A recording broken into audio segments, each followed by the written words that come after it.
Companies like Geico Insurance, BNSF Railway, Bell Laboratories, and Warren Buffett also became known as the Oracle of Omaha for his stock picks and his ability to keep beating the market. Now it's Mr. Abel in the chair. Been around, right?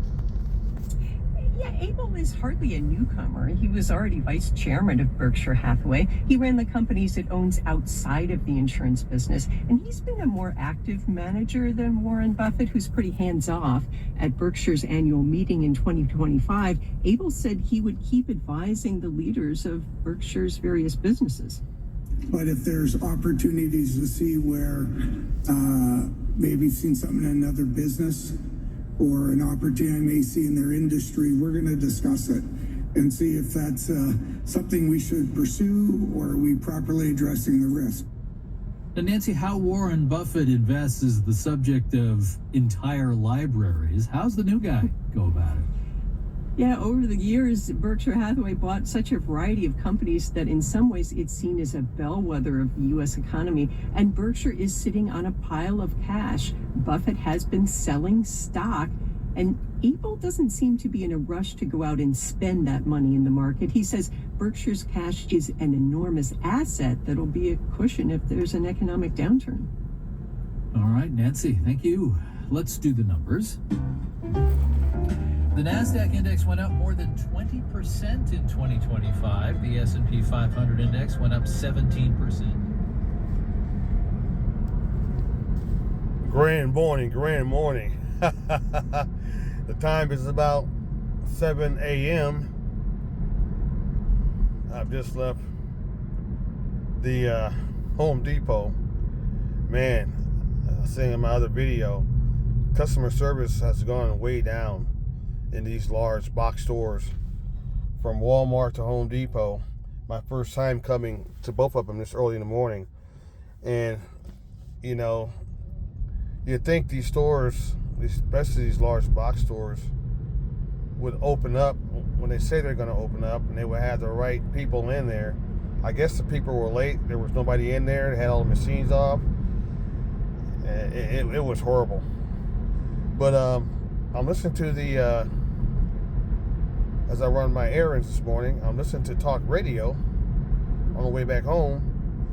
And on talk radio, they're talking about how Warren Buffett of Berkshire Investments has retired.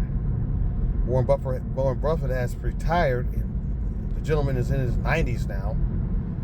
And he's turned over the helms of Berkshire to someone else, and that's what they were talking about. And what they're talking about is how Berkshire has a very large stockpile of cash. They're holding their cash because apparently they're worried about the economy, and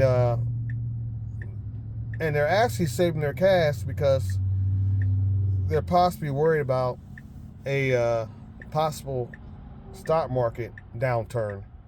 And they're holding their cash because that's what you do. You hold your cash if you're going to be investing in the market, and you wait for the stock market to go down, possibly crash. I'm not going to say it's going to crash. You wait for it to go down, and you buy your companies that you want to invest in at a far low, cheaper stock. You always wait to the stock market to go down, and then that's when you buy your stock. You buy your stock at the low. You buy it at the low. So that's what Berkshire is doing. They're holding a large sum of cash because they're waiting for the stock market and to go all the way down. And they've been doing this stuff for a long time, so they're probably right. So I'm always following what Berkshire does when I invest in the stock market. So as you can see, the sun's starting to come up now. And out here, there's no traffic. I guess people are still on vacation. And this is why I came out early, to get all the things, my errands done. Get it done early, because I had a feeling that most people were probably still off for vacation. And my first time going to these stores in the morning time, and you know, both the stores, they're saying, well, you know, we don't have that many people in today. I'm sorry, I apologize, you know. And it shows you a sign of the times of what's going on with our economy right now. It seems like these big corporations really don't care about customer service. They could care less about customer service, you know.